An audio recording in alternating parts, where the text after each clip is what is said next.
Webster with In Creative Company, and today I'm so excited to be talking about the fantastic series A Man on the Inside. And I'm joined today by cast members Ted Danson, Stephanie Beatriz, Mary Elizabeth Ellis, Lilah Richcreek Estrada, and creator and showrunner Michael Schur. And Michael, I wanted to start in talking about the way that you've created this show, because you almost have this premise of a crime that needs to be solved at the center of a retirement home.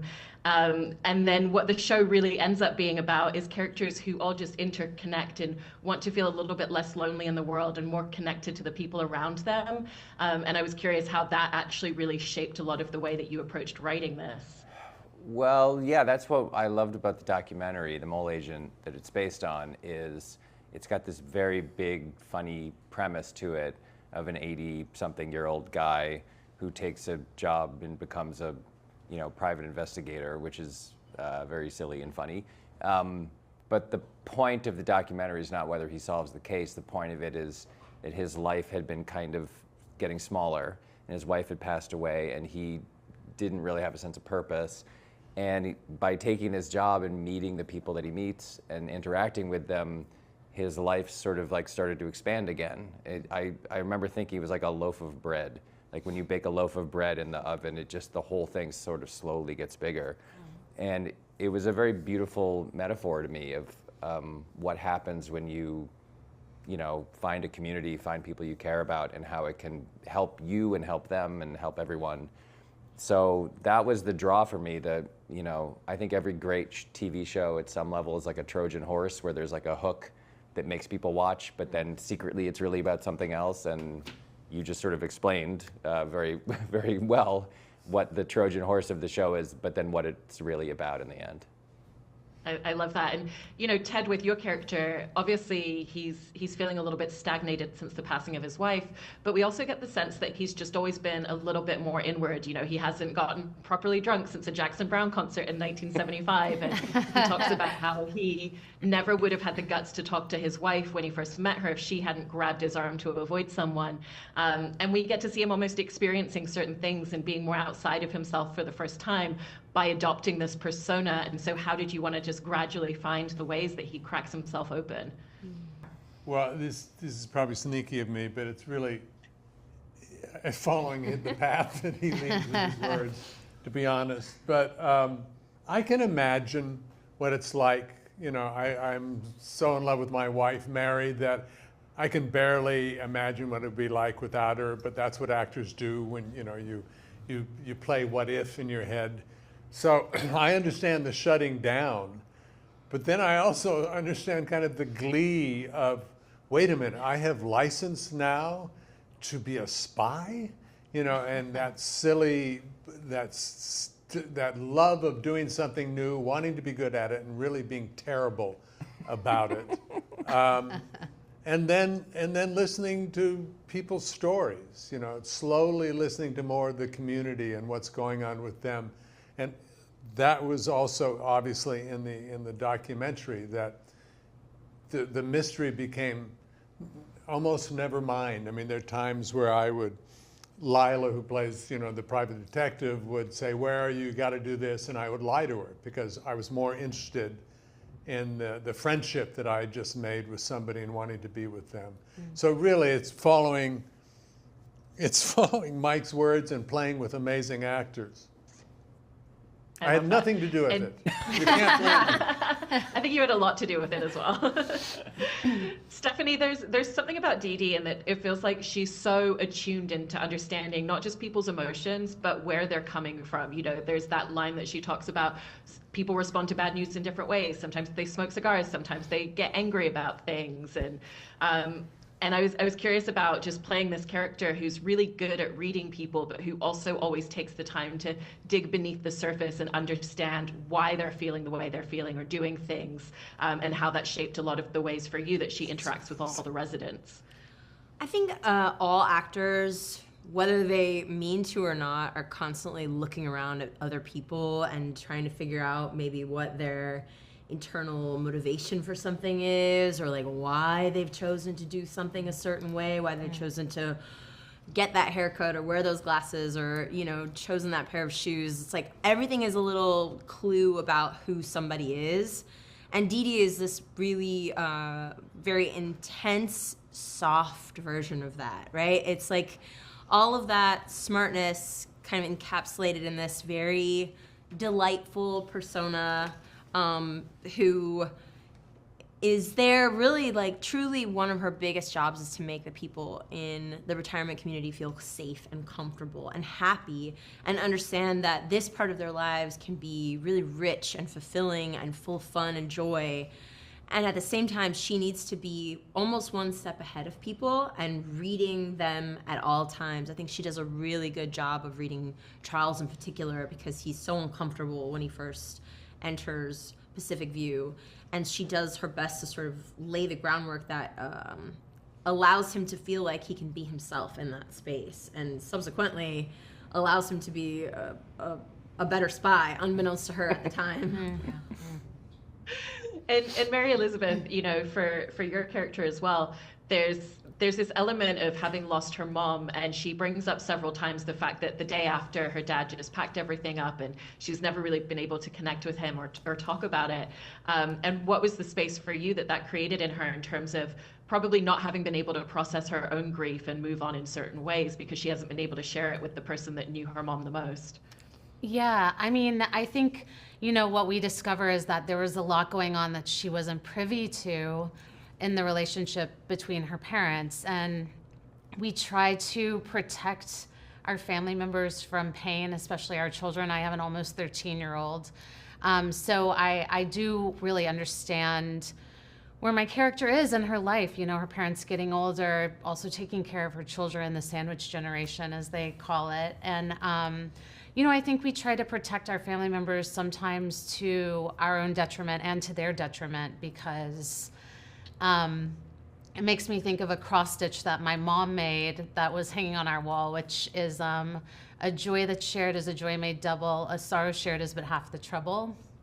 And I think that's such a nice saying. And when I really like... Not me crying already. It's the first interview of the day, Mary Elizabeth. I really love this bread metaphor that you were saying, Mike, because it is like putting all the ingredients together. And a part of that is like having, I mean, what makes it into bread is like it all coming together and the connection.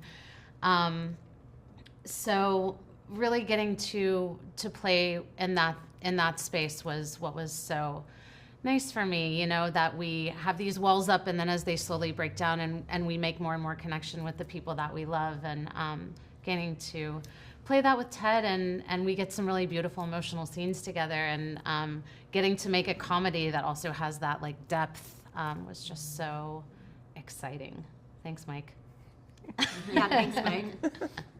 I love that description of having walls up and then finding the ways that they come down, because for you, Lilah, I mean, your character is a self-described workaholic and we don't see her life outside of her job, but you can imagine very easily that it's pretty non-existent for her and she probably struggles a lot to really have a personal life. And then Charles becomes this person that immediately she has to connect with for purposes of work, but she finds that he really breaks down her walls in a lot of ways and, you know, is able to crack through in a way that other people haven't really been able to. And so for you, how did you perceive that relationship and the way that it allowed her to be a little bit softer as the series progressed?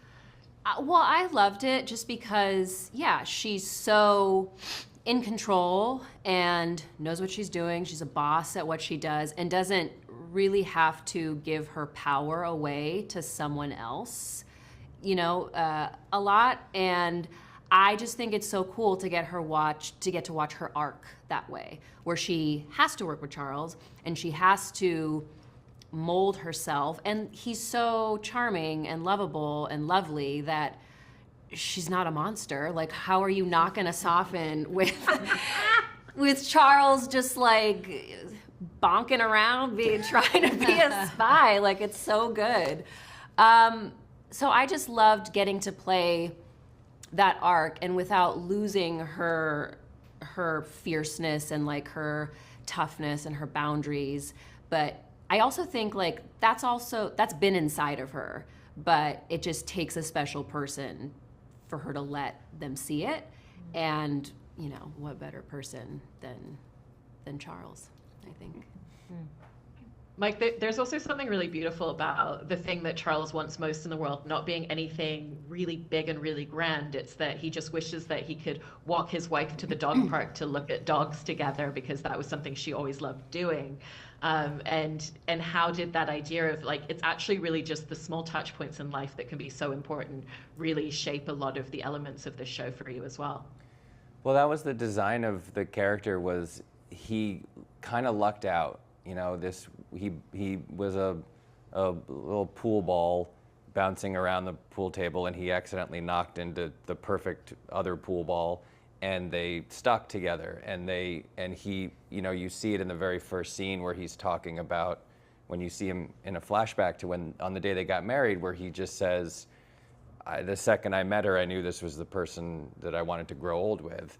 And that's a very fortunate thing. It's very lucky if you are that person, and you find the right person for you. But if that person leaves before you do, you know, the result is that you're now just a pool ball again, and you're just floating around the pool table.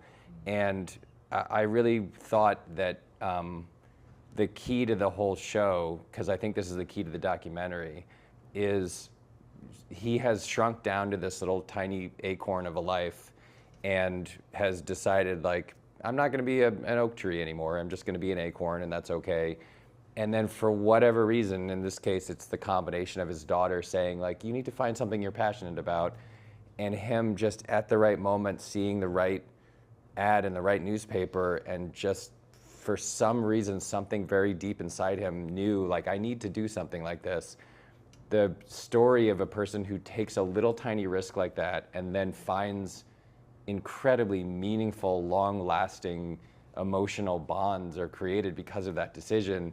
It's just, I think it's a very hopeful story, because I would like to believe that if I were in his position, I would do the same thing. I don't know if I would, frankly. Like, I'm a creature of habit, like Charles is, and I can imagine myself somewhere down the line being a tiny little acorn stuck in my house, just doing crossword puzzles and you know, reading the same 11 websites over and over again. And I it's, in some ways, I'm putting a message in a bottle for myself and saying, someday you might have to do something like this in order to have your life feel full and rich and interesting. So hopefully I'll remember this if it ever comes to that.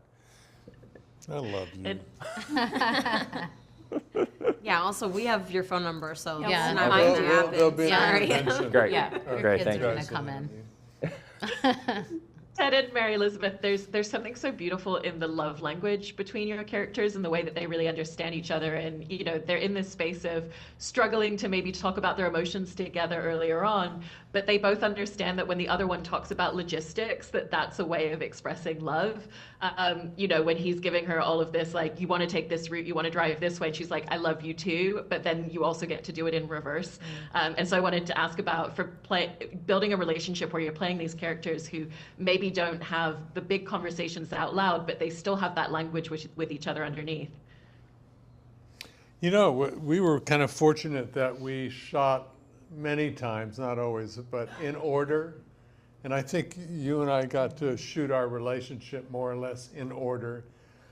So we got to grow as two actors together. So that by the time we got into the car ride, you know, where we start to really be real and honest, or at least she attempts to get me to be real and honest. We had kind of earned that relaxation and respect, and it was one of my favorite scenes actually to play, was that kind of, not banter, but that kind of challenging and trying to, you know, get the other person to open up, or the other person to understand, I don't want to burden you, you know, I'm doing the best I can. Really lovely. Agreed. Yeah, it's so nice to be able to have a conversation with someone in real life too, you know, where you're like, bottom line, I love you. Like, this isn't going to break us. So we get to go to some places that are maybe going to be hard because we trust each other to come back to the love. And also really lovely to be able to I've done comedies before where the director will come in and be like, okay, it is a comedy though, so with the arguing and the anger and the tears, and like to be able to actually do a scene where we're like mad at each other, kind of nobody pushes your buttons like your parents and your children. So I'm really happy we got to go to real places. I would add to this that one of my favorite tiny moments, when we were casting the show, Ted did chemistry reads with actresses who were auditioning to play this role, and Mary Elizabeth we saw a lot of very, very good actors, but Mary Elizabeth was the obvious choice, and the obvious choice was because they seemed the most like a father and a daughter to us. It was just like, yeah, that makes sense somehow. I don't know how, it's ineffable, sort of just instant gut reaction was like, that's a father and a daughter. And there's a moment that I really love, it's a tiny moment in that scene, where Charles is kind of, as they're starting to talk about serious things, Charles is, like he is wont to do, trying to deflect and change the subject. And at some point, you know, Mary Elizabeth compares their familial relationships with their mom to like they were an arch and the mom was the keystone. And Charles seizes on the opportunity and says, oh, do you want to hear a really amazing story about a 900-year-old cathedral arch in Belgium? And the line that was written was that she says, right now, no, but later, also no. And it was very funny, but then there's a take, that's the one we used, where she improvised something. And so he says, do you want to hear this incredible story about a 900-year-old cathedral arch in Belgium? And Mary Elizabeth went, wow, that sounds so boring. and then laughs, like she made herself laugh and she made Ted laugh for real. And it was like, right, this is how parents and kids who are adults do talk to each other. Like it's not all sort of formal and kind of crafted. It's like, sometimes it's like, God, Dad, you are so boring sometimes, you know? And it was one of those moments where I remembered the audition process and was like, right, yes, this is why this works. It's because that seems like a real person and that seems like a real person and they seem like they're really a father and daughter. So that was the take we used. Right, I think there's so many vignettes of those tiny moments throughout the show that really build it out. Lilah and Stephanie, there's something so fun about watching your characters together on screen because I think they're more like each other than they would probably ever admit. And there's a really fun moment where they're kind of clocking onto each other but not wanting to admit things out loud. And I just wanted to ask about getting to play that scene together and really leaning into the passive aggressiveness and the comedy that comes from that. Loved, delight. Yeah, that was, I think, my favorite day of shooting. It was so fun. We did one, we were in your office, I think shooting that, but they gave us a note and we just went so far into the passive aggressiveness. And it was like, it got very broad. We were just really playing at that point. But it was just so fun. Yeah. Just to go. Those characters are really very similar to each other. Very, very, very similar. Can read people, understand the way the world works, have very different views about it. Yeah. But ultimately, both share. I mean, you mentioned what a workaholic Lilah's character is, but Dee Dee's the same way, and they really connect on that, and like they understand the loneliness there as well. And like part of what their characters really understand about each other is how tough they each are, and how like they've really met almost like their match in like toughness, I guess. And I also love too that it was acknowledged between the two of them at one point. I don't want to ruin anything for anybody who hasn't watched, but just acknowledged like, oh yeah, you're like, I get you. Yeah. Coming from a workaholic. Yeah. I see you, and I just think that's really, really cool. Really cool too that they have that clash, but then it's also acknowledged. Like, yeah, okay, I see you. Yeah. Well, I loved the show so much. It had me staying up till 3 a.m. just to finish all the episodes in one go and sitting in my feelings. So congratulations and thank you so much. I appreciate it. Thank you. Thank Oh, you. amazing conversation. Yeah, thank you.